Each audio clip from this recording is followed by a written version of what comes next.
You're watching Man Coverage with Nate Schmidt and James Bonneville on National Streaming Sports.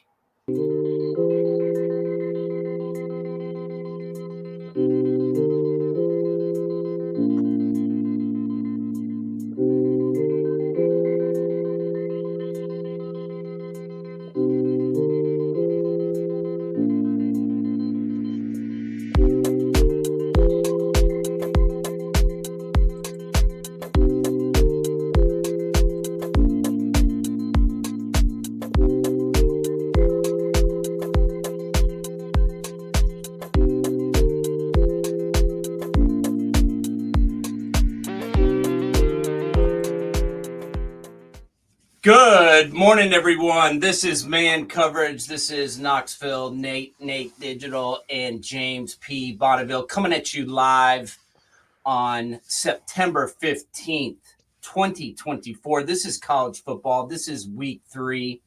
We've got a lot to discuss. This was not the marquee weekend where there was, 12 top 25 matchups.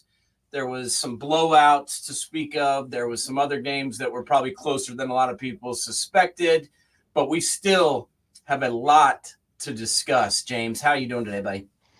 Good. I mean, honestly, there were some questions answered, but in all honesty, you're right. There wasn't that holy crap game. I mean, there were some good games, but they weren't the ones you expected to be good. I mean, you kind of had to be digging and looking for those really good games. So yeah, we'll get into all of them, but it was certainly kind of a weird weekend. And you said we got some questions answered. I honestly think I have more questions than I do answers after yesterday. I'm more confused about some teams, specifically Notre Dame. I mean, that game yesterday makes the week before even worse, in my opinion.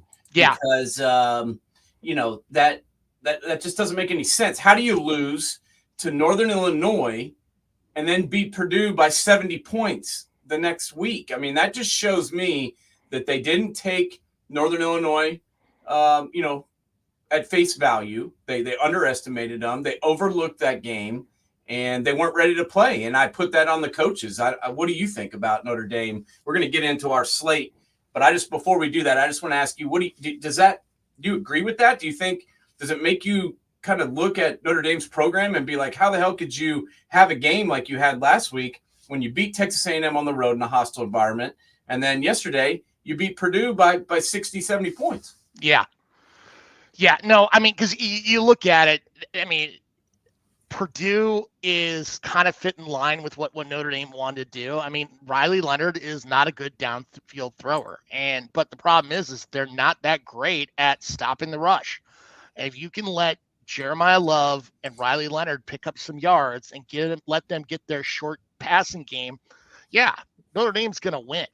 But I mean, let's be honest. This isn't like everybody keeps going back to the Northern Illinois game like it was such a revelation. This is year 3 of Marcus Freeman, and he's had crap the bad games. I mean, do people forget the Marshall game in South Bend? How about Stanford? Yeah, and that's what I'm saying. I mean, that's what is my problem is that this is becoming a trend. Yeah, where he fails to get his team ready, and they fail to show up in certain games. And that's a problem, in my opinion, because it's become a trend over a period of years. And this is from the fan base that wanted Brian Kelly out. Yeah. And then brings this kid in. And I like Marcus Freeman. I'm a Buckeye homer. He's a Buckeye. He's from Columbus. I like him. But I'm just saying I'm not impressed with how he gets his team ready for several games. You got to have him ready every week, James. Yeah. I mean, you're Notre freaking Dame. Everybody has you circled on your schedule. Everybody, even USC. And honestly, I mean, right now, do I think next week they're going to beat Miami? Yeah. But home against Louisville? I mean, you underestimate Jeff Brom at your own peril. Man, that guy has done more with less than anybody I've ever seen. Like, he's the Mike Gundy of the ACC. He certainly is, and that'll be an interesting game, and we got that one penciled in here to look at, and I can't wait to get to it. But why don't we go ahead and start talking a little bit about some of the other games that went down yesterday, and get your thoughts on what went down. And I want to start over in Austin, Texas, just because obviously Quinn Ewers goes down, he gets injured. Here comes Arch. Well, that's a big problem when you get hurt and you've got Peyton Manning's nephew behind you. That's a problem, because I've got to be honest, Arch Manning's better than Quinn Ewers. And Quinn Ewers is damn good. Quinn Ewers is one of the best quarterbacks in all of college football. But based on what I've seen in the small sample size of Arch Manning, he's better.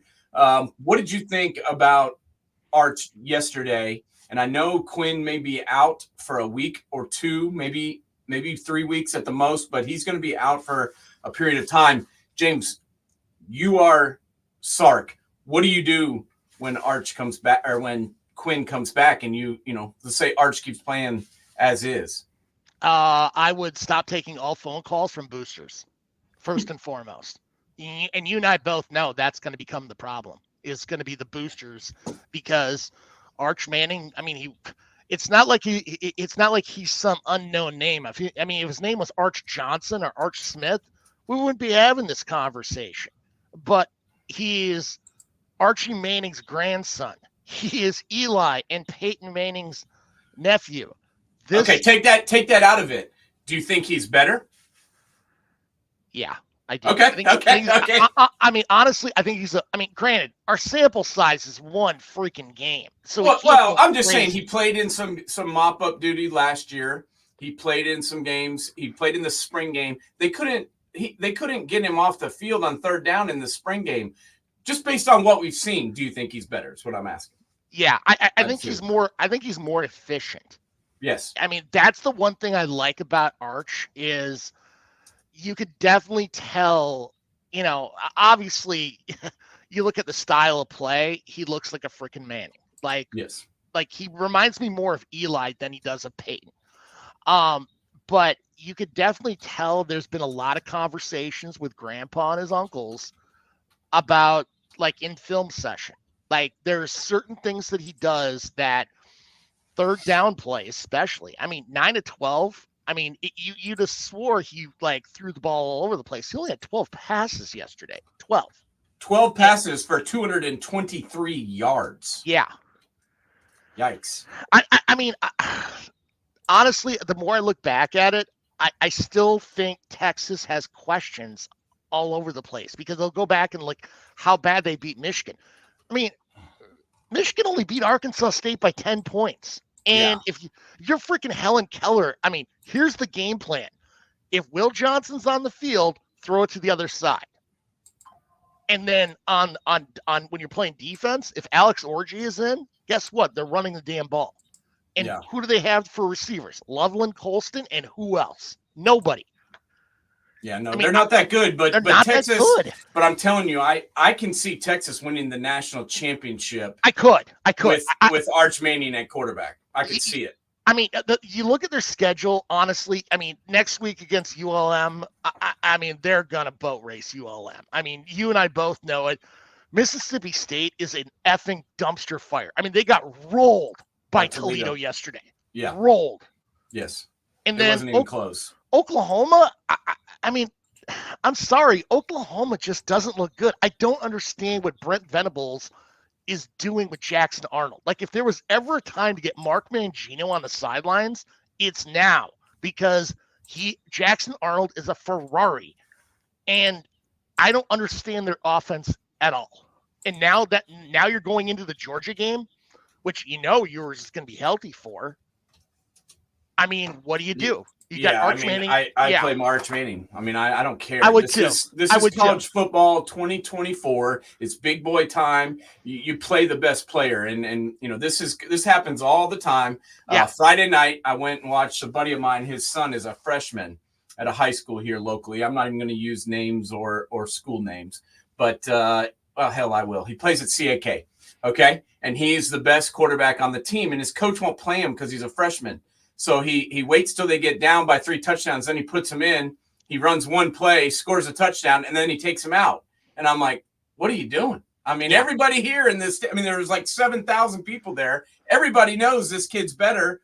Put him in. If everybody knows that the other kid is better, you have to play him. And everybody knows that Arch is better, and Quinn Ewers is damn good. Yeah. This is why I didn't understand why Arch stayed there when they announced that Quinn was going to be the quarterback. I thought that one of those guys would go somewhere else because now somebody's going to be on the bench. I mean, honestly, I don't understand why Quinn Ewers didn't go in the draft last year.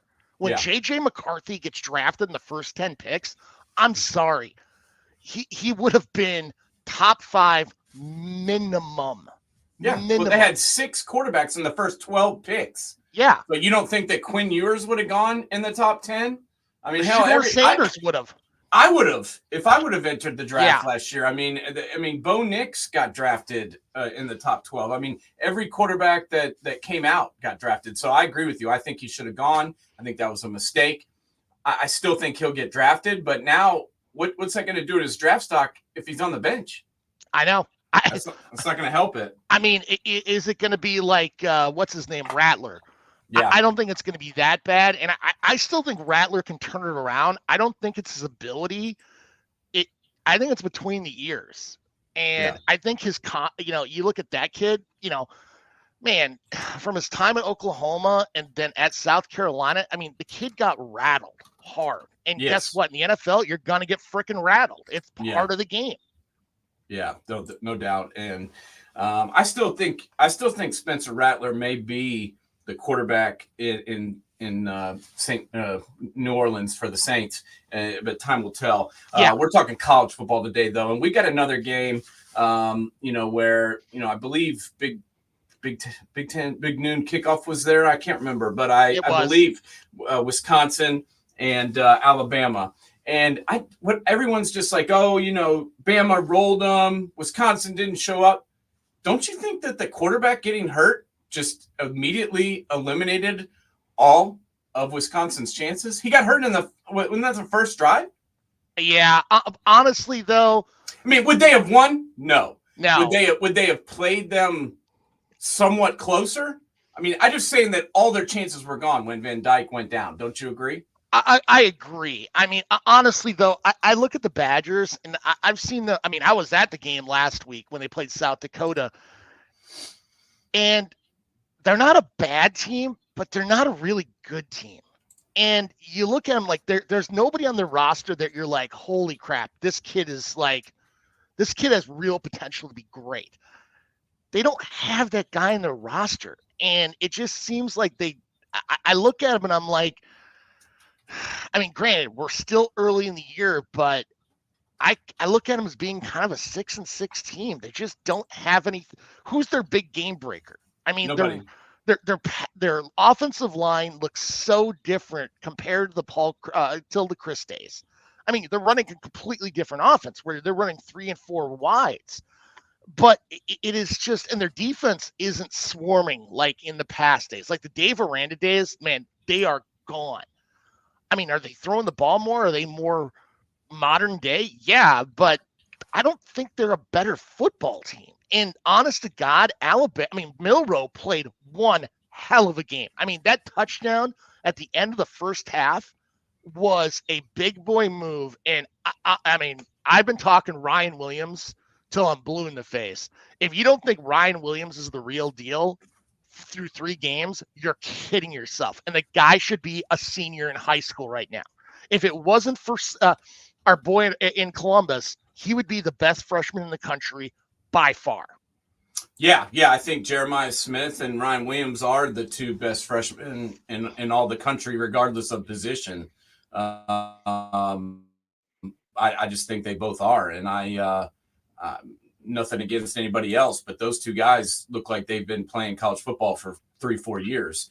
My biggest question is I'm sold on Alabama now. I'm sold. They can travel.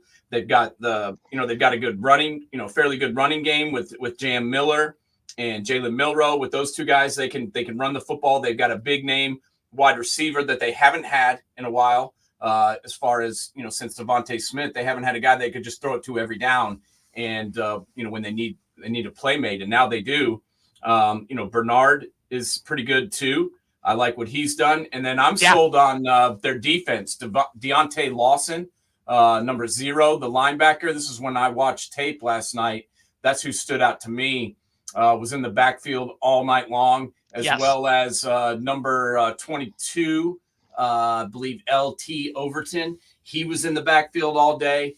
They were giving the Wisconsin guys fits, and they couldn't handle them. And so this Bama defense looked solid to me, and as well as the offense. But Tyler Van Dyke was 5 for 5 when he went out. As I said, I still think Bama wins this football game, regardless of whether he plays or not. But when he got hurt, they were screwed, and that was, I knew they weren't going to win. And I got to tell you, I don't know what the status of him is, but if he doesn't play moving forward, Wisconsin might struggle to win 6 games.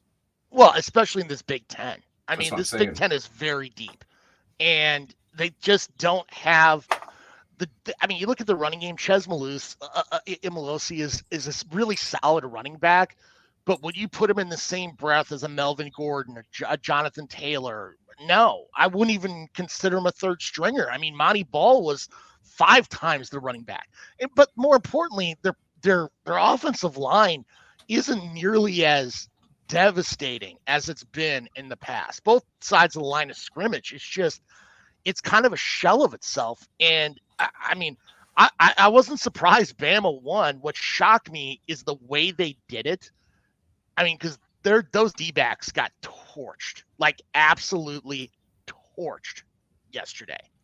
They did. And it didn't, the defense of Wisconsin was disappointing. Yeah. They couldn't get off the field on 3rd down.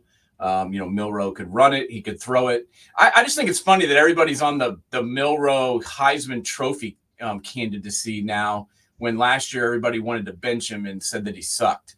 And now he's the greatest quarterback in the world. I think we could go back and pull the tape up on the man coverage shows where we mentioned that he was a very good quarterback prospect. He was obviously new to starting. Yeah. Sometimes it takes guys a couple games, James. Yeah. Sometimes it takes a few games to get, that's how you get good, is experience. Yeah. So you're not going to look like the greatest quarterback in the world the first time you play, but I saw enough from him that I knew he was going to be good once he got out there. And honestly, he reminds me a little bit of the guy I'm wearing today in my game-worn jersey, and Cordell Stewart, except he's a better passer. Yeah. But he's got that ability to run. He's got the ability to throw it and make stuff happen. And I'm a big, as you know, Jalen Milroe fan, and I could see him winning the Heisman. What do you think? Well, you look at the last 6 games last year, he was the reason they made the playoff. Yep. You take him off that team, they're maybe an 8-4 team at best. And Correct. Their defense is carrying them because they just didn't have the receiving core. He was a dimension that they didn't have probably since Jalen Hurts, but they never gave Jalen Hurts the complete playbook. They made him become a pocket guy and not allow him to use his legs the way they could have. Yeah, I agree. And they're using him correctly. They're taking advantage of his skill set. And, he looks really good, and I'm happy for him. And I hope the Bama fans that wanted to bench his ass last year, are suddenly in love with him. And I'm like, I hope he hates you guys, because you all called for him to be benched and ridiculed him. And he wasn't the problem, as we said on this show, bro. As Tim Ryan used to say on Moving the Chains, not on this show, bro. You can't suddenly act like you love a kid when everybody was talking about that he sucked. Staying in the SEC, Mark Stoops, the little engine that could. It's like, every time I watch them play a big game, every year it's like Kentucky's ranked fairly high.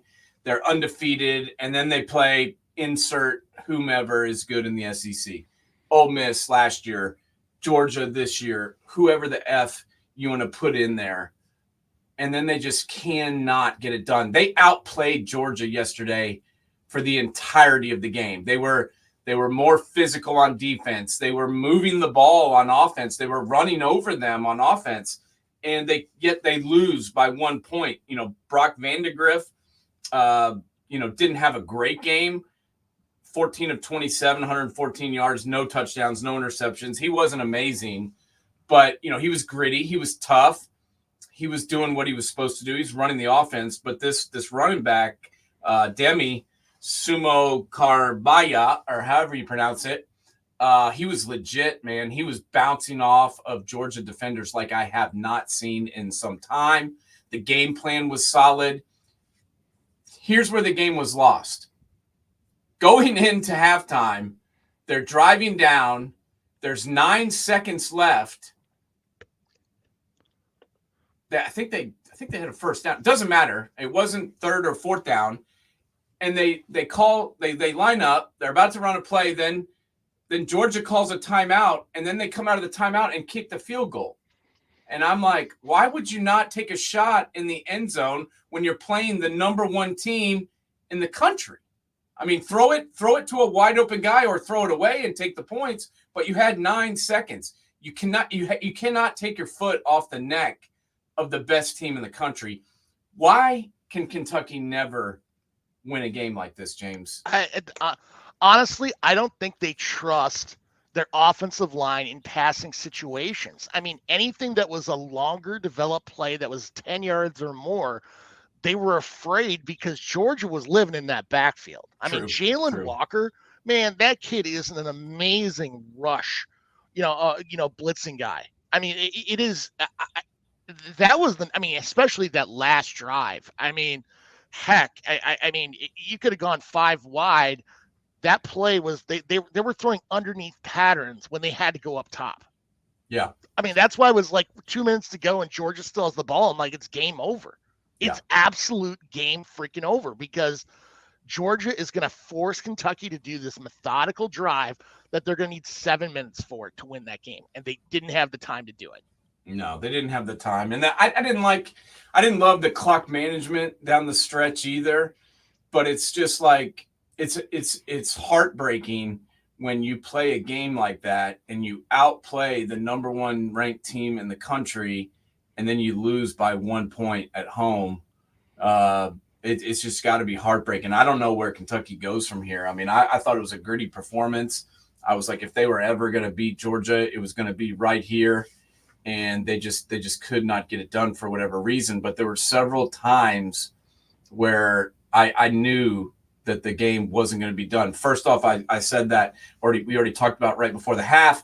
Then there was several other times where Kentucky got down close and kicked, settled for field goals. You're not going to beat Georgia kicking 4 field goals.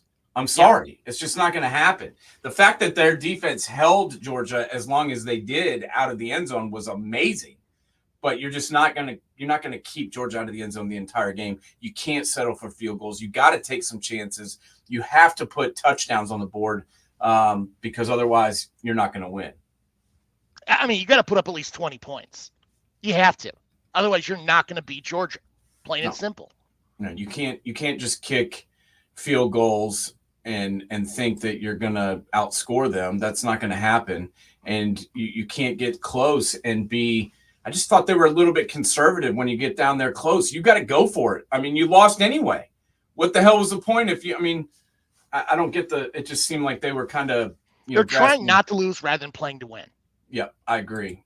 Well, we're going to get back into the rest of this college football day. It was kind of a very, very emotional loss for Kentucky. I felt bad for them, but they did have a good game plan. That's why I feel bad. I don't know what to say about Mark Stoops because he did have a good game plan. He had his team ready to play. They executed pretty well, but then they're 1 point short, and it just seems like that consistently happens.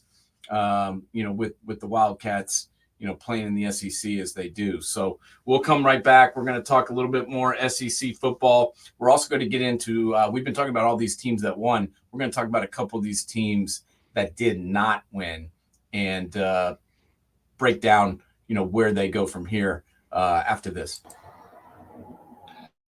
National Streaming Sports is brought to you in part by BetUs.com. Designed for true fans.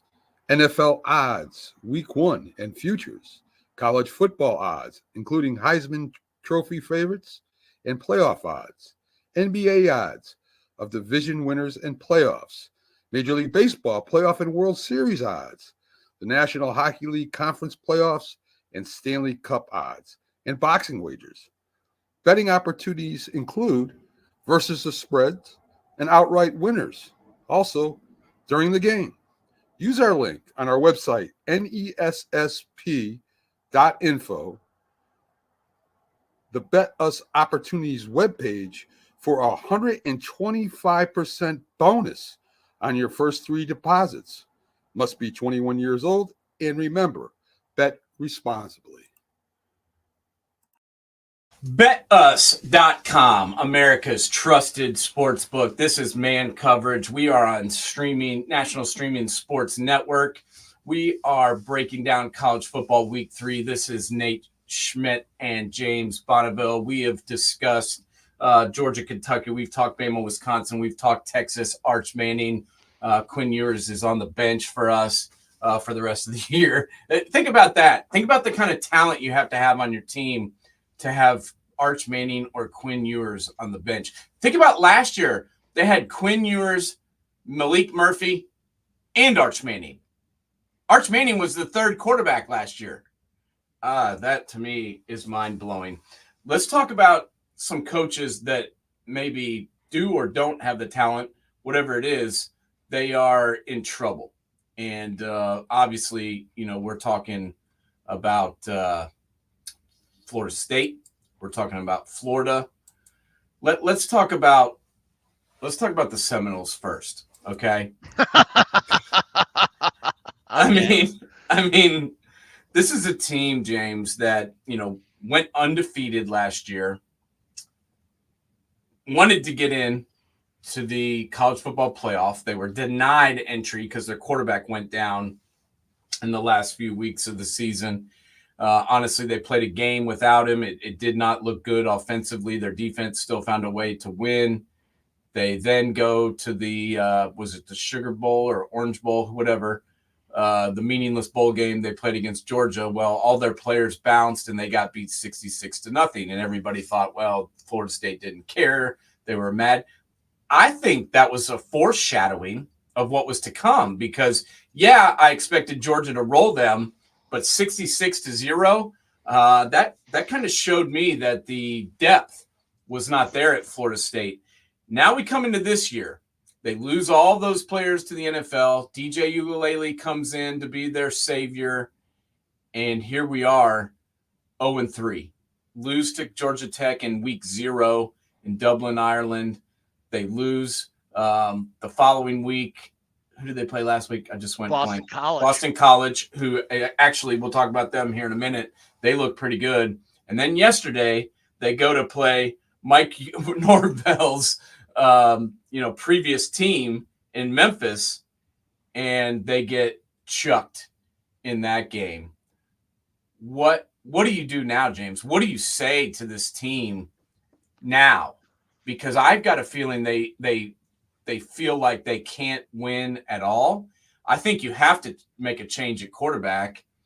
And then, I don't know. What do you do? I mean, yeah, is DJ you a problem? Absolutely. But he is by far not the only problem. No. I'm not saying that. You look at the receiving core. I'm sorry, they make Johnny Wilson look like he has incredible hands. Their defense is questionable at best. I think honestly, we've talked about this before with the transfer portal. You live by the portal, you die by the portal. And there was a certain coach at Michigan State that did the exact same thing. And sometimes it works really well.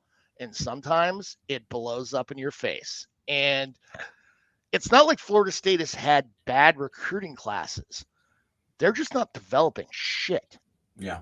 And this is just, looking at their first 3 games, calling this an 8-point game is a joke. You look at the stats. The stats are freaking crazy.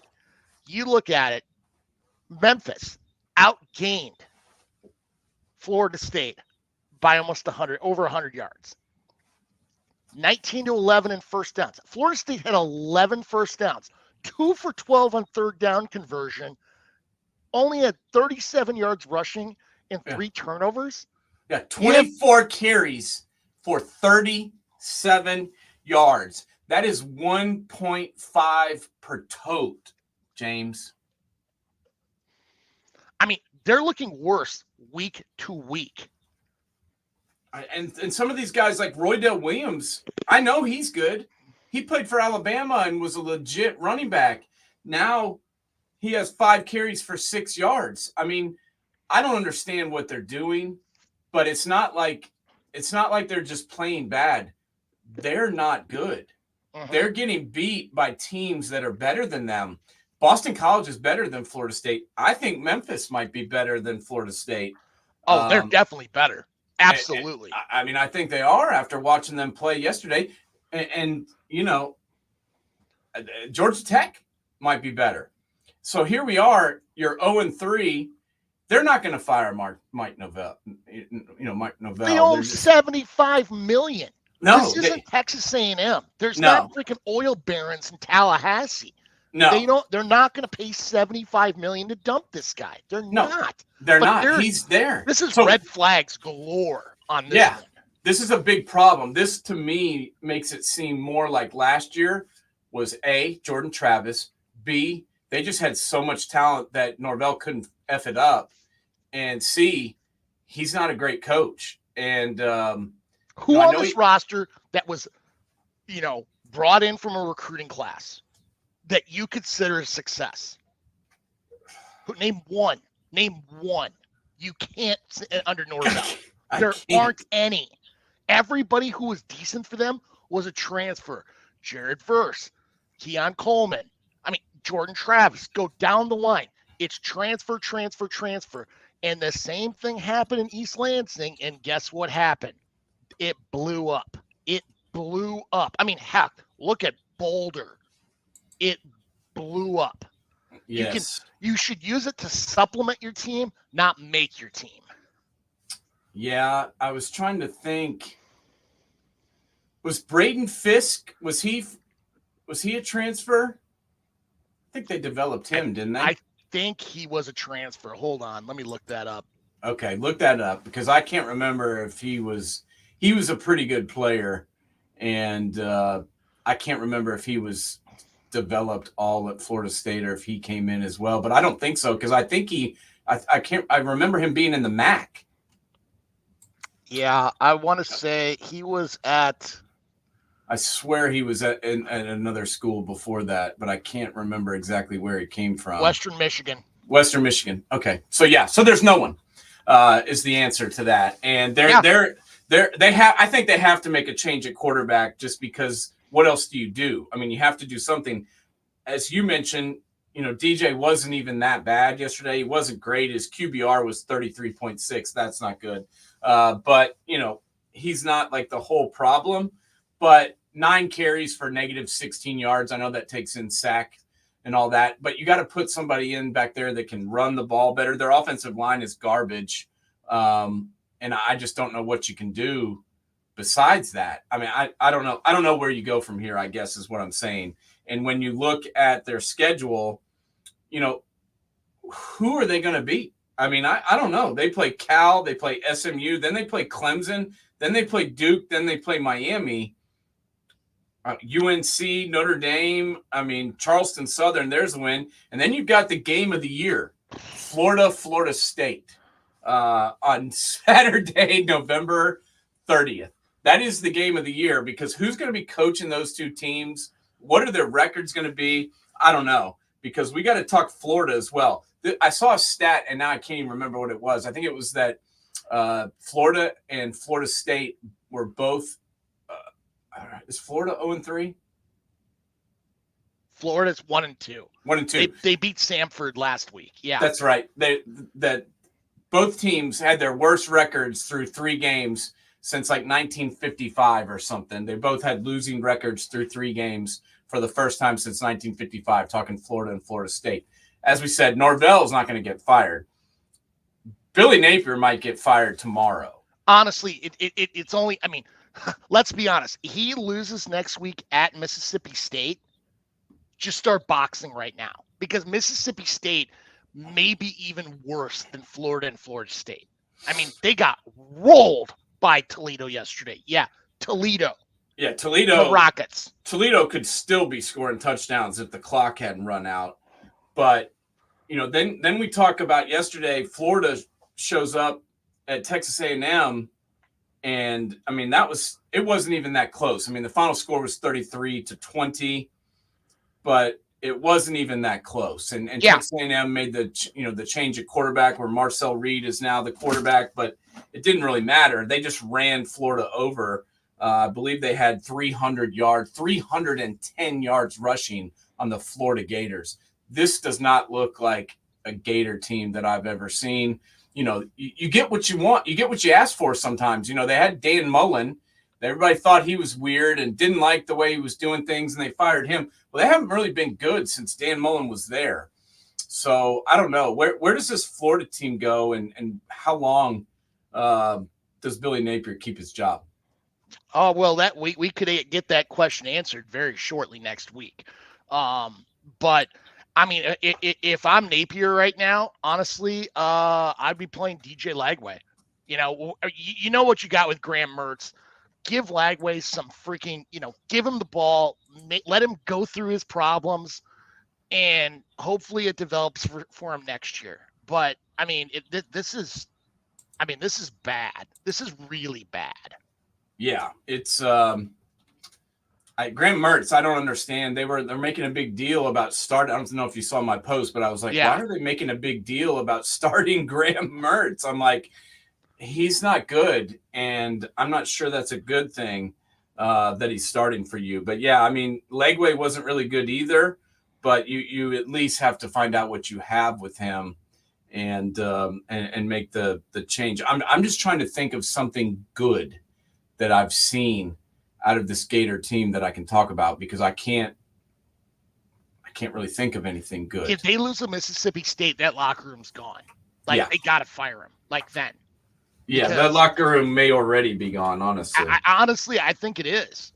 I really do. And then, I mean, you got to win the press conference.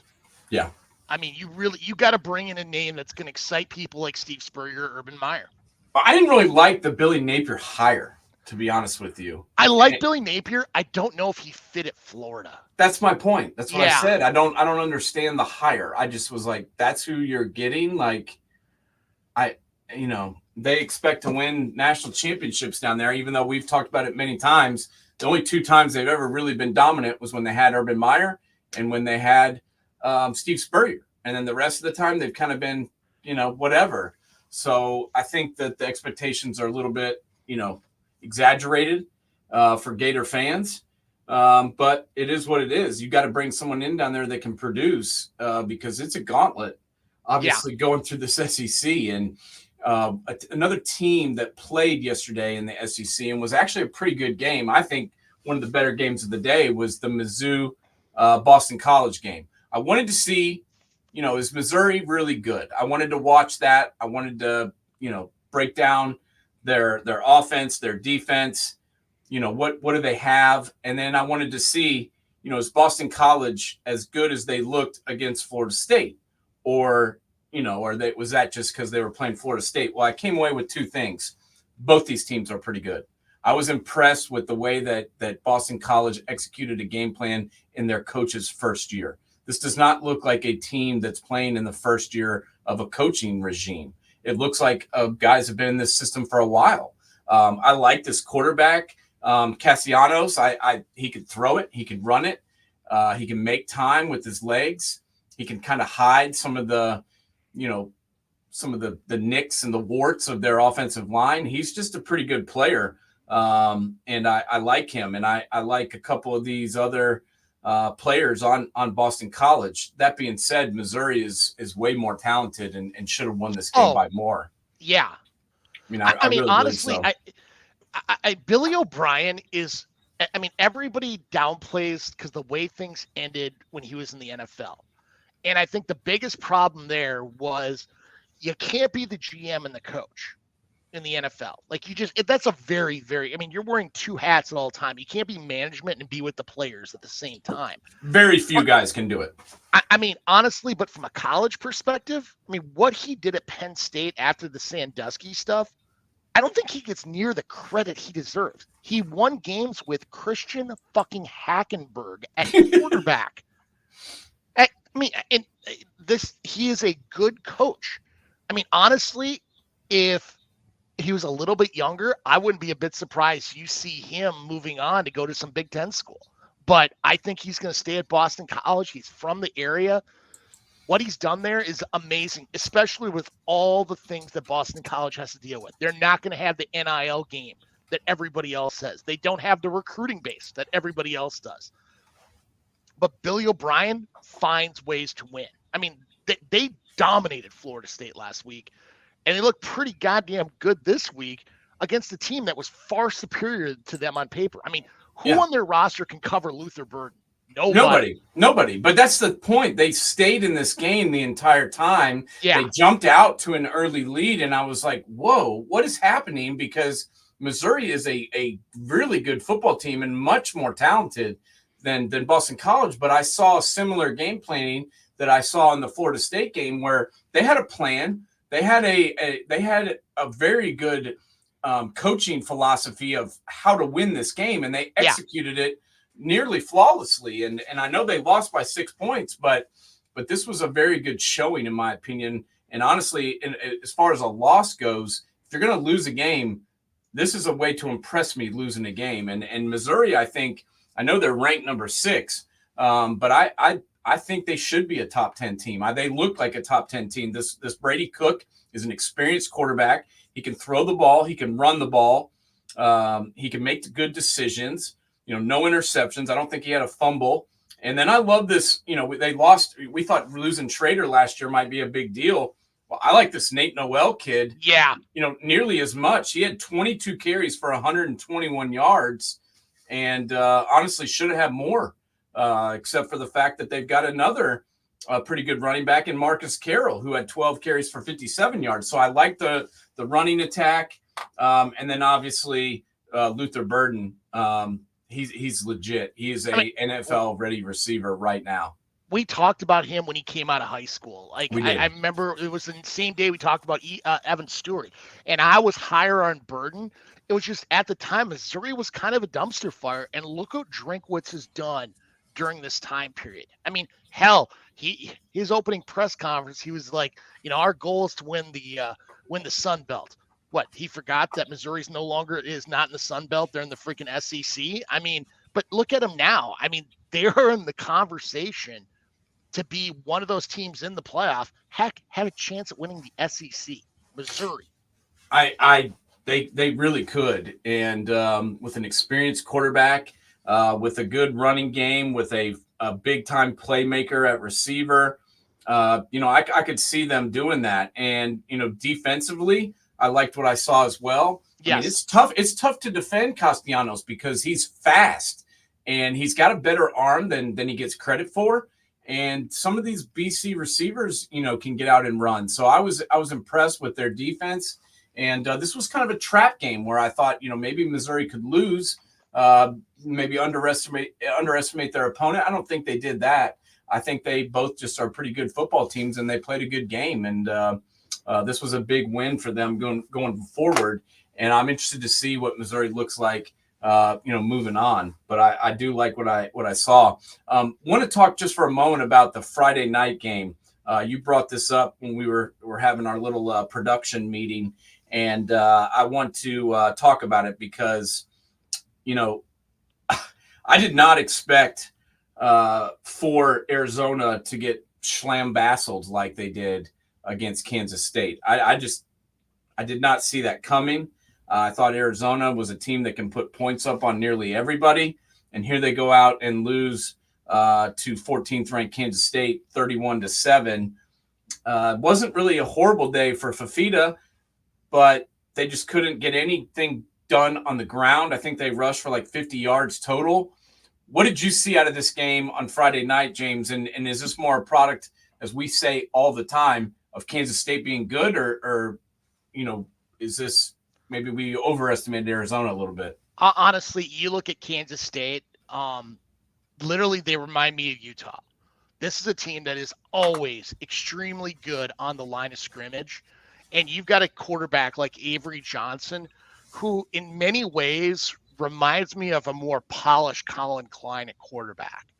And when you have that and the ability to control the ball, I mean, Kansas State, it's like playing they're a team that's like a bar fight type of team. And if you're going to lose the line of scrimmage, you better be doing something else. And Arizona had nothing to respond to it. I mean, they were routinely on all phases of the ball losing to Kansas State. I mean, you take McMillan off this game, I would venture to say K-State drops 50 burger on him. Wouldn't you? Yeah. I mean, he's one of the better receivers I've seen in some time. And I know he doesn't get all the press he deserves because he plays in Arizona. But he even showed up. I mean, he had 11 catches for 138 yards. And, there wasn't much else going on for Arizona's offense. And they knew they were trying to get him the ball, and they still couldn't stop him. But, you brought up Avery Johnson. This guy is a dual threat. He reminds me, back of his game doesn't remind me of it, but his production, like Michael Bishop, those type of quarterbacks at Kansas State that can run it and throw it and get it done. Probably some of the younger folks watching the show have no idea who that guy is, but he was a hell of a two-way threat quarterback and could run it and throw it. And Avery Johnson last night was 14 of 23 for 156 yards, 2 touchdowns, very efficient passing. And then he ran it 17 times for 110 yards. So he wore them out all day long, and they just didn't have an answer for Avery Johnson. That's for sure. I mean, I said going into the year, K-State and Utah will be playing for the Big 12 title. And I look at K-State's schedule, and there were 3 games in their schedule that concern me, and all of them are on the road. You got that at West Virginia game, at BYU. We're playing in BYU is always difficult. And then they got at Iowa State. And we know what the Cyclones can do and Matt Campbell can do. I mean, they're a tough team to play in the second half of the year. There's no doubt about that. And let's just say that Kent State is not good, okay? No. And I'm not saying that Kent State is good. The coaching scheme for this game against Tennessee was horrible. I honestly probably would have fired the coach after the game just to move on. But that being said, wow. I mean, Tennessee could have scored 300 points, James. I mean, they really could have. I think they had 65 at halftime. 65 at halftime. It was 40-0, 33-0 in the first quarter. I think they scored a touchdown right after in the first part of the second quarter. So it was 40-0 essentially after 13 minutes of play. I've got to admit, this Tennessee team is way better than I thought they were coming out. I had some questions about the defense, especially the secondary. I had questions about whether this quarterback was as good as everyone down here seems to think he is. I don't know if I do have any questions anymore because, I mean, he's shown it pretty consistently in the 4 games that he's played. And the receivers are better. First off, Dante Thornton Jr. can make plays. Chris Brazel can make plays. The Mike Matthews, the I almost said rookie, the freshman. Then you still got Squirrel White, and you got Brew McCoy, who didn't even really do much yesterday. But, kid that we had on this show and talked about quite a bit really showed up yesterday, and that's Deshaun Bishop, the running back out of Carnes High School here in Knoxville, who we went out and watched play live a couple of years ago on man coverage and spoke to after the game and had on the show here. He's legit, and I thought he was. He originally committed to Coastal Carolina, and then when obviously the coaching staff left and went to Liberty, I believe, he decommitted and then committed to Tennessee to be a preferred walk-on, which I thought was crazy. And now, he was the leading rusher yesterday. He had 7 carries for 120 yards and 2 touchdowns. This guy is legit. Dylan Sampson's legit. How good is Tennessee in your mind? And what's the ceiling?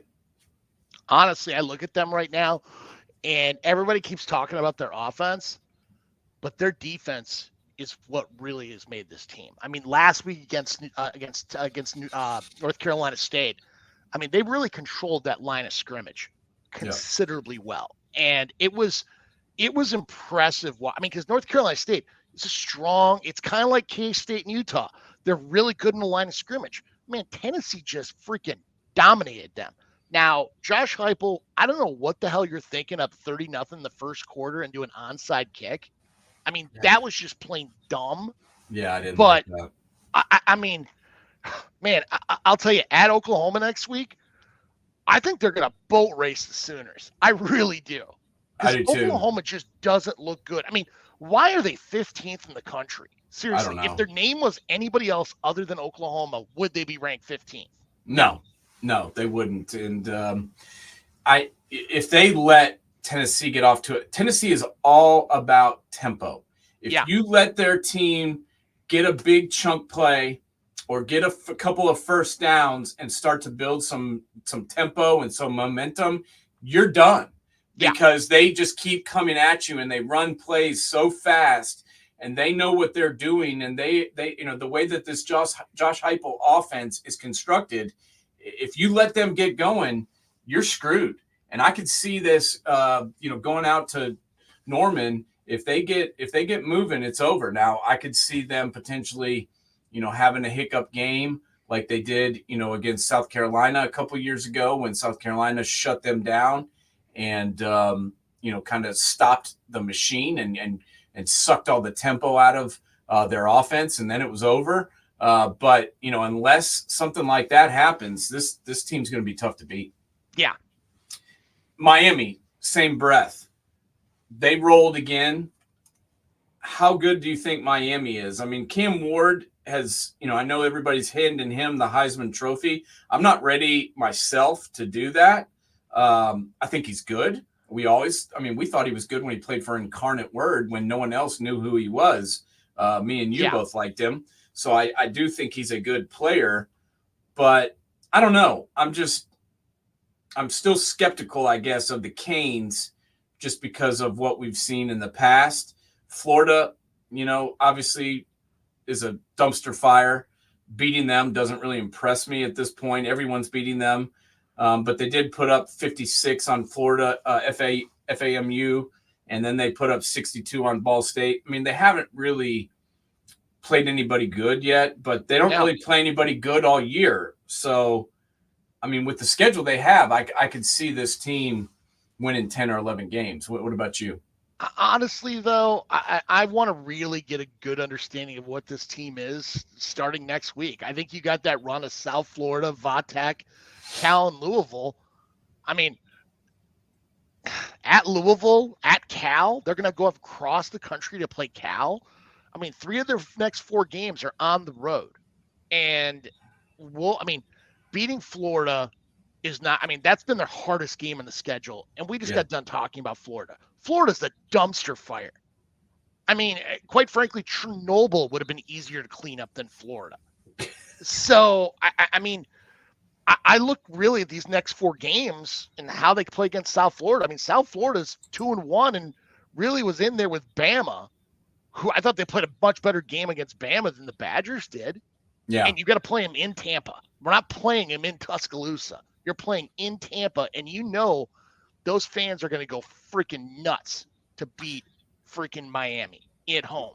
But I still think Miami wins that game. And then Virginia Tech lost to Vandy, who then lost to Georgia Southern. Georgia State. Georgia State. Thank you, Georgia State. So that concerns me. And, USF, Virginia Tech, Cal, meh at best. But, Louisville, Florida State, Duke, Georgia Tech, that's kind of where I think we'll find out how good this team is. Cal's not great, but like you said, going across the country, that's, these people are human beings. So that may affect them, and that'll be interesting to see how they handle that. And then obviously going to Louisville, who's no joke, will be interesting to see. On that same note, before we get out of here, I know we're almost out of time, but I do want to talk about Indiana as well because no one else is, James. And here we go. You know, you just don't think about Indiana football potentially being good, but they had a couple of good seasons there. You know, when Michael Penix was around and when he was healthy. And I don't know.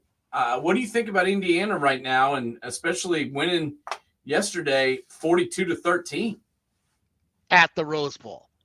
Like, yeah. This Indiana team, like, I mean, they really stuck it to the Bruins hard. And Paul Signetti is, I mean, this is a guy who's come up the hard way. And what he has done quickly, I mean, doesn't hurt. You bring in Curtis Rourke, who was a very good quarterback in the MAC, and this team is just firing in all cylinders. Like, I saw some people predicting as many as 9 to 10 wins for Indiana. I'm like, that's just crazy. But you look at this roster and their schedule, honest to God, there's a realistic possibility they could win 8-9 games. Yeah. I mean, they're going to beat Charlotte next week.